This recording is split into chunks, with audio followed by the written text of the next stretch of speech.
Walk into any pickleball conversation about gear, and you'll hear people throw around numbers like it's obvious. $250 for a paddle, $30 for a paddle. Same sport, same ball, same net.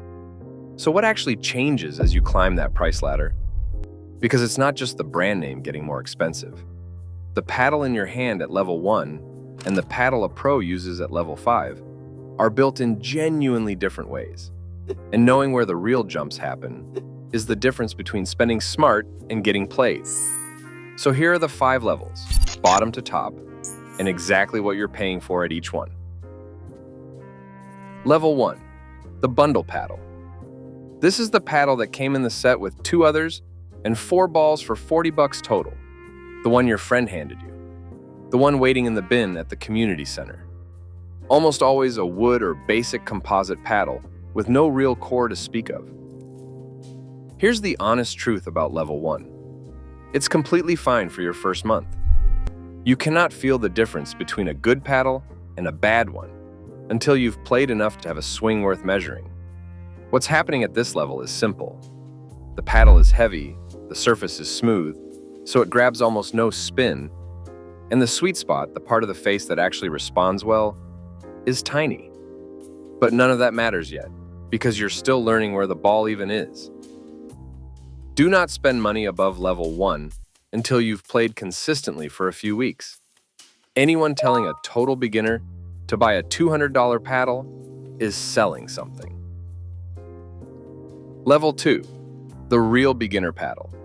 This is your first actual purchase, usually somewhere in the $50 to $80 range, and it's the single most important upgrade you'll ever make, because it's the biggest jump in the whole ladder. This is where you cross into a polymer honeycomb core. That's a plastic honeycomb structure inside the paddle that acts like a grid of tiny shock absorbers. And it changes everything. A bigger sweet spot, a more predictable bounce off the face, and far less sting in your arm. You'll also get a real textured surface here, usually fiberglass or entry-level carbon, which finally lets you put spin on the ball. If you buy one paddle in your entire pickleball life, and stop there, buy this one. Most recreational players genuinely never need to go higher. And that's not a knock. It's just the truth about where the value lives. Level 3, the performance paddle. Now we're in the $100 to $170 range. And this is where marketing starts working overtime. So pay attention.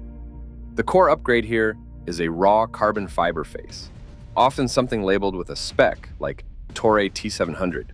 And construction called thermoforming.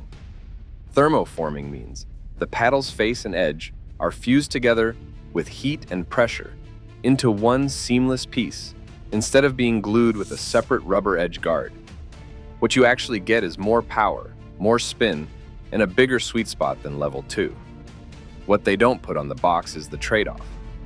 That same heat process softens the honeycomb core over time, and under heavy play, 3 to 6 months in, these paddles can develop what players call core crush, dead spots where the paddle just stops responding the way it did new. If you play a couple times a week, you may never notice.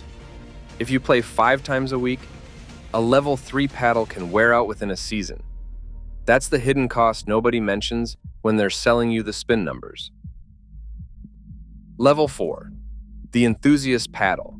This is the $200 and up tier. And here's where you have to be the most careful, because the gap between level 3 and level 4 is the smallest real performance jump on the entire ladder, even though it's one of the biggest price jumps. What are you actually paying for? 2 things mostly.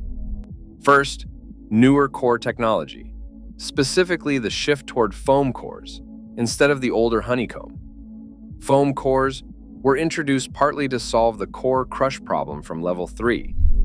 They hold up longer and age more evenly. Second, refinement, better weight balance, a more consistent sweet spot. Materials like Kevlar blended into the face for durability.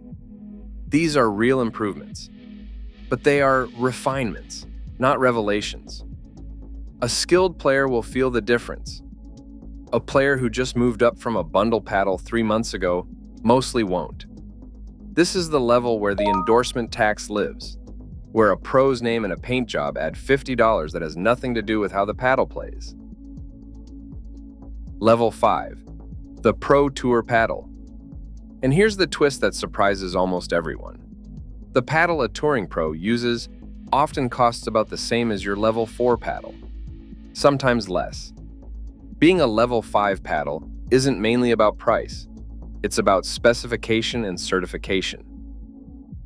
Pros play under a stricter standard. There's a separate certifying body for the Pro Tour called UPAA that tests to tighter tolerances than the standard USA Pickleball list most of us buy under. So a pro's paddle has to clear a higher bar for things like surface texture and consistency.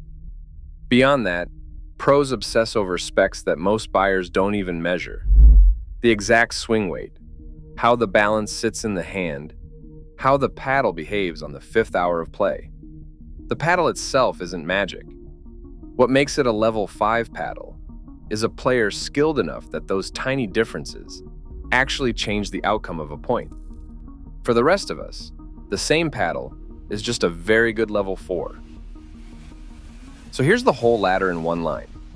The biggest jump in quality is from level 1 to level 2, and it's cheap. The biggest jump in price is from level 3 to level 4, and it's mostly refinement.